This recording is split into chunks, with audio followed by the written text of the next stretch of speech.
Salut et bienvenue dans cette première vidéo du mois de juin. Qui dit début du mois dit nouveau thème. Comme tu le sais sûrement, au mois de mai, on a fait la réforme du DSCG. Donc bien évidemment, si tu n'as pas encore vu cette playlist là et que ça t'intéresse, tu la trouveras sur ma chaîne, sur la page d'accueil. Sinon, on est là surtout pour parler du nouveau thème.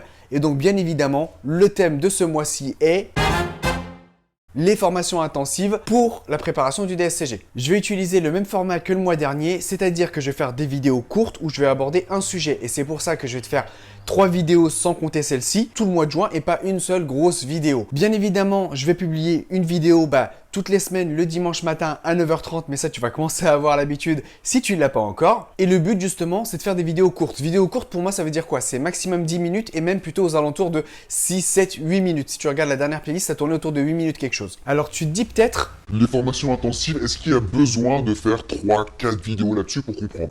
Et je vais te dire en fait, étant donné que les vidéos sont courtes, je vais à chaque fois essayer d'aborder un angle ou un point de vue différent. Là, aujourd'hui, même si c'est une vidéo de lancement, je vais quand même définir ce que c'est qu'une formation, quel est son intérêt, on va dire général. Et sur les différentes vidéos suivantes, on va voir d'un côté qu'est-ce que ça apporte de faire une formation intensive, parce que ça apporte des choses, mais aussi on va voir qu'est-ce que ça n'apporte pas et qu'est-ce que tu vas devoir faire en plus.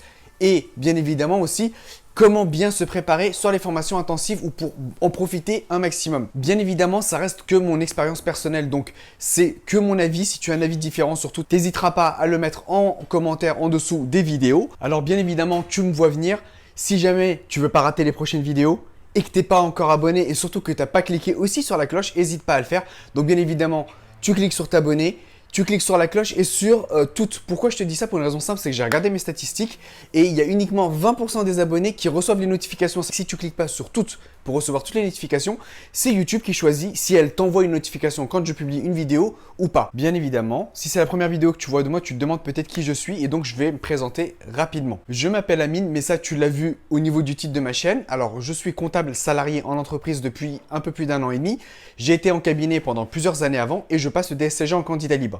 Le but sur ma chaîne, c'est justement de te proposer des conseils qui sont vraiment adaptés à ceux qui passent le DSCG en candidat libre. Et donc, bien évidemment, comme je te l'ai dit, cette première vidéo, c'est qu'on va quand même essayer de se mettre d'accord sur ce que c'est qu'une formation intensive, en tout cas, tel que je vais l'aborder dans mes vidéos et surtout quels sont les gros avantages. Et donc ça, je commence directement avec ça. Je vais pas t'ouvrir un dictionnaire pour te sortir une définition. Alors bien évidemment, c'est une définition entre guillemets personnelle, même si je pense qu'on va être plus ou moins d'accord là-dessus.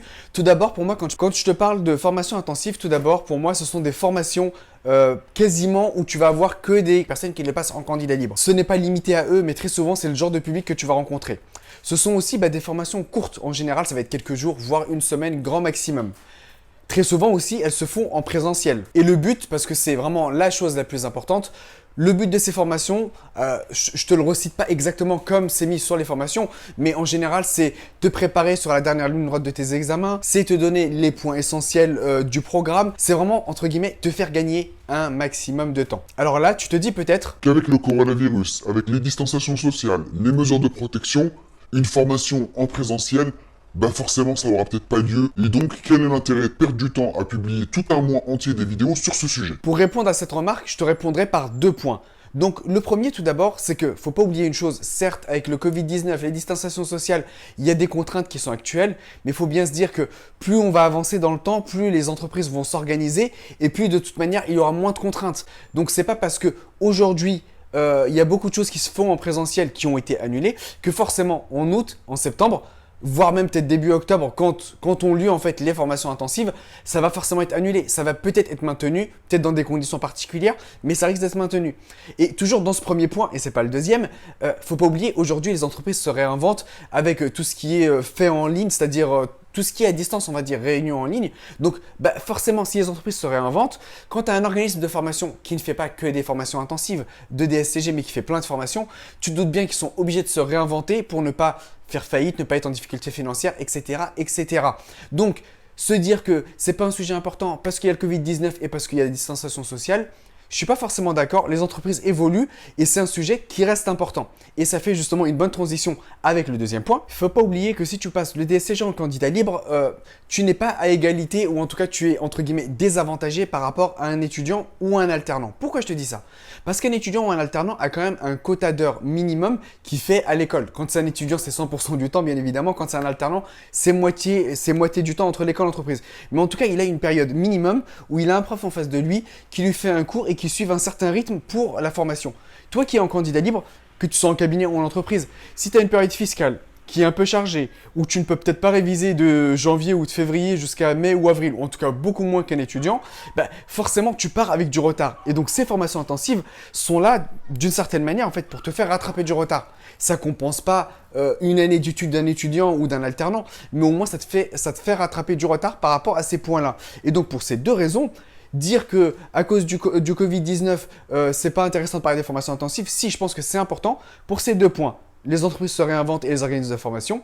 Et c'est important pour nous en candidat libre parce que ça t'apporte vraiment un avancement, des points essentiels que tu ne peux pas avoir si tu restes tout seul à réviser sur ton bouquin ou que si tu prends une formation en ligne où tu regardes tout seul des vidéos. Là, tu vois, ça t'astreint quand même à avoir un cours pendant une certaine durée. Maintenant que je t'ai dit qu'est-ce que j'entendais par formation intensive, que je t'ai dit pourquoi c'est un sujet important grâce à mes deux points, je commence directement à te donner le sujet de la vidéo de dimanche prochain. Qu'est-ce qu'une bonne formation intensive et qu'est-ce que ça peut t'apporter concrètement?